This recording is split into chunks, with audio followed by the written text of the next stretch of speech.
पिछले एपिसोड में हमने देखा था कि सेंट ग्रेस कॉलेज के हॉस्टल रूम नंबर 306 में फिर से एक करवट ली थी। राहुल, आरव, नेहा और तान्या चारों ने उस कमरे के राज जाने की कोशिश की थी, लेकिन जिस सच्चाई के करीब वो पहुंचे वो किसी खूनी खेल की शुरुआत थी। दीवारों पर खून से लिखे शब्द वो लौट आई है। एक पुरानी डायरी जिसमें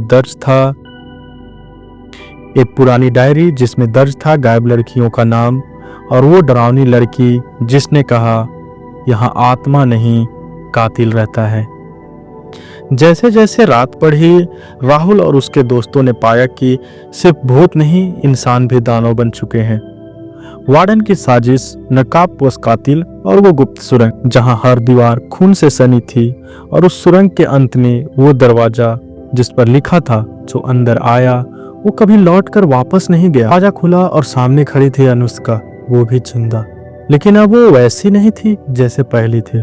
नमस्कार दोस्तों, मैं हूं पंकज धांगी और ये है haunted hostel room number 306 episode 2। Rahul की आंख खुली तो सामने वही अंधेरा था, वही ठंड, वही अजीब सी सीलन की गंध। कमरों के बीचों बीच एक पत्थर का चबूतरा था और उस पर बंधी हुई थी अनुष्का, वो लड़की जिसे सब मरा हुआ मान चुके थे। उसकी आंखें खुली धीरे धीरे जैसे किसी पुरानी आत्मा नींद से जाग रही हो। उसकी आवाज कांपती हुई लेकिन गहरी थी। तुम्हें यहाँ नहीं आना चाहिए था। राहुल, नेहा, आरव और तान्या कुछ पल के लिए एकदम से जमे रह गए। नेहा बोली, अनुष्का तुम जिंदा हो? अनुष्का ने उसकी तरफ देखा और मुस्कुराई। जिंदा या जिंदा रखी गई हूँ ऐसा? अनुष्का ने बोला। वह अपनी सांसों के बीच बोली कि यहाँ जो चल रहा है ये कोई इंसानों का खेल नहीं है, बल्कि ये एक रिवाज। हर एक 10 साल में एक बलि दिया जाता है, एक कुर्बानी दिया जाता है। राहुल चौंक गया। तो क्या तुम्हें भी? अनुष्का की आंखों में आंसू चमके और उसने कहा, हाँ मैं चुना गया था, लेकिन मैं मरी नहीं, मैं यहाँ कैद हूँ ताकि अपनी अगली बलि का गवाह बन। अचानक पीछे से किसी के कदमों की आहट सुनाई दी। एक लाल रोशनी दरवाजे के नीचे कमरे में फैलने लगी। सबकी नजर उस तरफ गई। दरवाजा अपने आप खुला और अंदर आया वार्डन। वो पहले जैसा नहीं लग रहा था। उसकी आंखें लाल थी, चेहरा डरावना, जैसे वो इंसान नहीं बल्कि किसी और के काबू में हो। उसने धीरे से कहा, बड़ा अच्छा किया जो तुम सब यहाँ आ गए, अब बलि पूरी होगी। आरव चिल्लाया, तू पागल हो गया है क्या? वार्डन हंसा, पागल नहीं, चुना गया हूँ। हर दशक हॉस्टल को अपनी आत्मा चाहिए और इस बार वो तुम चारों में से किसी एक की होगी। उसने एक पुरानी किताब खोली, काले पन्ने, अजीब निशान। अनुष्का बेतहासा हिलने लगी।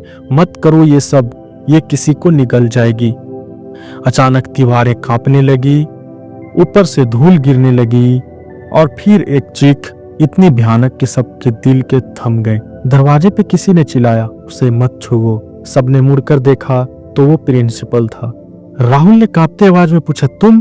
तो ये सब तुम्हारा चाल है? प्रिंसिपल ने कहा, तुम नहीं समझते हो, ये हॉस्टल शापित है। अगर बलि नहीं दिया गया तो पूरा कॉलेज जलकर राख हो जाएगा। वार्डन ने हंसते हुए जवाब दिया कि अब देर हो चुकी है, और उसने मोमबत्ती की लौ को फूंक कर बुझा दिया, जिसके कारण पूरे कमरे में अंधेरा छा गया। कुछ पल के लिए सन्नाटा, फिर एक रोशनी, लाल, तीखी और चमकदार। अनुष्का की आंखों जैसे खून से चमक रही थी। उसने चीख कर कहा, अब किसी की बलि नहीं होगी, क्योंकि अब मैं ही उनका अंत हूँ।